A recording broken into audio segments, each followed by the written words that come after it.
Okay, so today is the Raleigh Retro Gamers Game and Geek Expo. We are in the hotel right now. We're about to head on over there, and it seems like it's going to be a really good time, so I'm really excited to get going. Are you excited? Woo! Woo girls ready? Let's go.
So what you just saw was all the footage that I got while we were at the Raleigh Retro Gamers Game and Geek Expo. The team putting on the show was nice enough to let us attend as media. So we packed up our stuff and made our way up to Raleigh to go and check it out. It was a lot of fun. I was very happy to be able to attend, and it had a decent turnout for a first-year con. There was already a good bit to see, and I'm excited to see what they're going to do for this convention in the future as the con continues to grow. Being able to be part of the media team for the Game and Geek Expo, it really means a lot. So to Jeff, who I corresponded with, and to everyone else who helped put on the Game and Geek Expo, I want to thank you so much for allowing me to attend and to be part of the show. It really does mean a lot. But now let's get into the things that I actually picked up at the convention. I didn't pick up too much, but the things I got were a bit on the heavy side because I had a lot of trade and I got some things that were a little harder to get, at least a little harder to afford. You know, I had trade, I could afford to get a little bit more. We're gonna start out with something that's not game related. I actually picked up a Sony Walkman CD player. I've been a little disillusioned recently with streaming services of all kinds, and I have a modest little CD collection that, since CD players got taken out of cars and since computers don't come with disk drives anymore,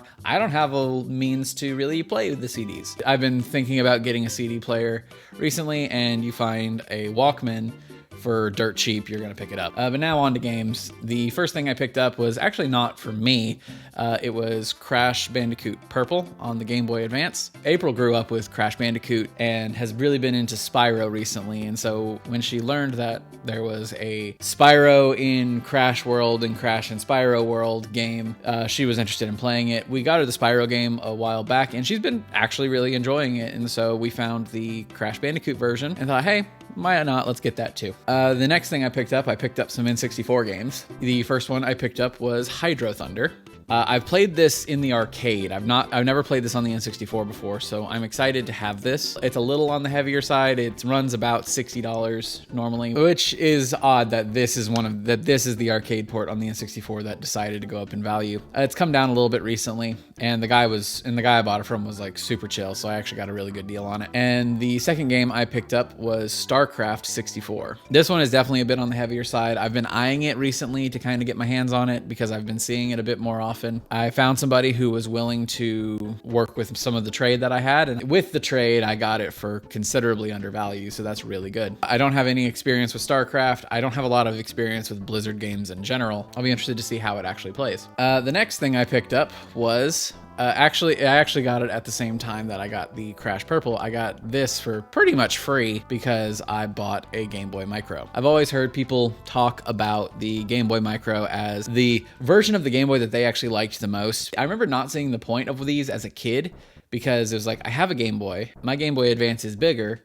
Why is it so small? Because I mean, seriously, look at this compared to the size of a Game Boy Advance cartridge. Like, the screen is smaller than the cartridge itself, and that's really funny to me. I've always heard that the screen on these is particularly nice because it's the same because it's the same resolution as like your Game Boy Advance SP screen, but because it's so much smaller, it's so much clearer. And that's one of the reasons why people have always really liked the Game Boy Micro. Not only that, but just with how small it is, it's so easy to just pocket this and go about your day. And I understand, I get that. I've been playing through the GBA Klonoa game recently, and I totally understand the love of this screen because it is incredibly nice. I didn't actually expect to really get why it's so fun to play on this thing, but you know what? I get it. It's actually a lot of fun just to have something so small that you can play your games on. And not only did I pick up the Game Boy Micro, I found a second one. They are actually different other than just the faceplates. This one here is an American one, and this is a Japanese one. Now, I don't need two Game Boy Micros, so I'm not going to keep two Game Boy Micros. What I'm probably going to do is, well, I just launched it. That's fun. The good thing for me about the Japanese Game Boy Micro is the fact that it is region free. The Japanese Game Boy Micro can play American GBA games just fine.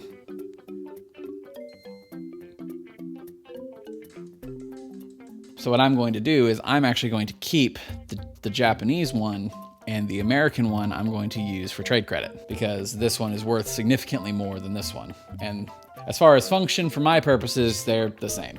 So I will take the American one with me to future cons and see if I can make a trade. But yeah, those are the pickups I got from the con. Oh, I should also mention that at one of the panels, it was groups of store owners talking about like what it's like owning a retro game store. And one of them, the guys over at Retroid Games, had a bunch of hats that he was throwing around for people. I don't know if you notice the Fuecoco back here, but I actually got one, so that's fun. But I think that's going to be it for this one. Thank you guys so much for watching, and I look forward to bringing you even more con videos just like this one as the days go on. We've got another one coming up really soon. Next weekend is the Southern Fried Gaming Expo in Atlanta, Georgia, and April and I will be in attendance for at least one of the days, so look forward to that. If you like the video, make sure to hit that like button down below, and if you like what I do here, then hit subscribe because it does help me out a lot. But again, thank you guys so much for being here, and I will see you in the next one. Have a good one, y'all.